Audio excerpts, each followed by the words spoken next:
하나이글스 이명기 선수를 영입했습니다. 이명기 선수 영입의 의미에 대해서 야구놀자가 한번 생각해봤어요. 이명기 선수 영입 첫 번째 의미, 2번 타작감을 찾았습니다. 수베로 감독 인터뷰를 보면 NC를 상대하면서 이명기 선수를 눈여겨봤다고 하죠. 당장 2022년 시즌에는 코로나 방역 수칙을 어기는 바람에 징계로 많은 경기를 출장하지 못했고 성적도 가장 저조했던 것은 사실이에요. 하지만 통산 3할이 넘는 타율을 보면 한화에 현재 있는 선수들보다 훨씬 좋은 선수라는 것을 알 수 있죠. 단순히 작년 성적만을 가지고 평가할 만한 선수가 아니라는 점입니다. 이런 면에서 3할을 치고 좌익수를 맡아줄 수 있는 선수라는 점에 높은 점수를 줄 수 있겠죠. 여기서 생각해 볼 수 있는 주전 라인업은 1번 정은원 2루수, 2번 이명기 좌익수, 3번 노시환 3루수, 4번 오그레디 중견수, 5번 최은성 우익수, 6번 김인환 1루수, 7번 김태현 지명타자, 8번 최재훈 포수, 9번 박정현이나 오선진 유격수를 들 수 있겠습니다. 나름 좌우 맞춰본 거긴 한데요. 상대 투수에 따라서 그리고 수비 위치에 따라서 변동이 가능하다고 가정해도 이 정도 라인업이 가장 강력한 타순이 아닐까 한번 생각을 해봤습니다. 2번 자리에 장은호, 장진혁, 유상빈이 들어가는 것보다는 이명기 하나가 갖는 이름값이 아무래도 높아 보이는 것은 사실이네요. 이명기 선수 영입 두 번째 의미, 큰 지출이 없었다는 점입니다. 이명기 선수를 영입하면서 한화가 내준 것은요, 2024년 신인 7라운드 지명권과 내야수 조현진입니다. 그 대신 군필 포수인 이재용까지 받아왔죠. 이명기와 7라운드 지명권을 등치시키고 조현진과 이재용을 등치시키면 될 것 같습니다. 이명기 개인적인 입장에서는요, 연봉 5천만원의 옵션으로 최대 많이 받아도 1억, 한화 입장에선 최대로 많이 써도 1억이는 상황인 것이죠.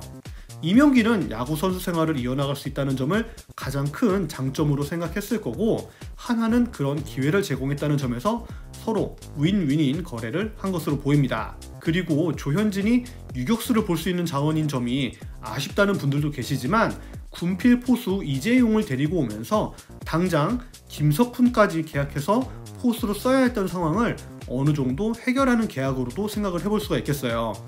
1군 스프링캠프 명단 포수 자리엔 최재훈, 박상원, 허관회, 이성원이 자리하고 있고, 2군에는 허인서, 안진, 장규현이 입대 혹은 상무에 들어가면서 김현우, 김석훈 포수밖에 없었죠.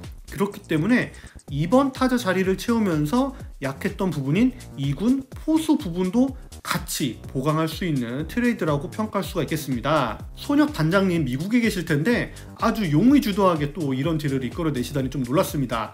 미국에 계시면서 이런 딜이 좀 안 나올 거라고 생각을 했고, 그런 점에서 권희동이나 이명기 영입에 대해서는 약간 회의적이었거든요. 어쨌든 미국에 계셔도 할 일은 다 하시네요. 이명기 선수 영입 세 번째 의미, 경쟁이 더욱 치열해졌습니다. 기존 외야 자원인 노수광, 장은호, 장진혁, 이진영, 이원석, 유로결, 권광민, 유상빈, 군에서 제대할 최인호, 조한민까지 최은성과 오그레디가 외야 두 자리를 맡아놨다면 최소 10명의 선수들이 서로 한 자리를 위해서 경쟁을 해서 쟁취를 해야 되는 상황이 벌어진 거죠. 이 중에서 가장 큰 타격을 받을 선수는 나이가 가장 많은 선수인 노수광 선수가 아닐까 싶은데요. 노수광 선수는 어떻게 보면 유형이 가장 비슷한 선수가 맞지만 타격적인 측면에선 이명기 선수가 한두 급 위라고 본다면 올 시즌 후 FA 시즌을 앞두고 있는 노수광 선수는 엄청나게 치열한 사투를 벌여야 할 것으로 보입니다. 이뿐만 아니라 많은 기회를 받았던 장은호 선수도 비슷한 이유로 큰 타격을 받을 거라고 보고요. 그리고 만약에 이명기 선수의 수비가 기존 선수들보다 못하다라고 친다면, 그렇다고 하더라도 방망이 실력이 뛰어나기 때문에 지명타자 자리에서 꽤 등장하지 않을까 생각을 해봤습니다. 이명기 선수가 좌타이기 때문에 우투수일 때는 이명기, 좌투수일 때는 김태현으로 플래툰을 할 가능성도 염두를 해볼 수가 있겠죠. 어쨌든 선수 한 명이 왔을 뿐인데 모든 자리에서 경쟁이 붙는 그런 구도가 만들어졌죠. 외야 한 자리인 좌익수, 2번 타자 자리, 지명 타자 자리까지 어떻게 보면 보강이라고 할 수도 있고, 팀적으로 보면 기존 선수들에게 자극을 줄 수 있는 경쟁의 씨앗이 뿌려졌다고 할 수도 있겠습니다.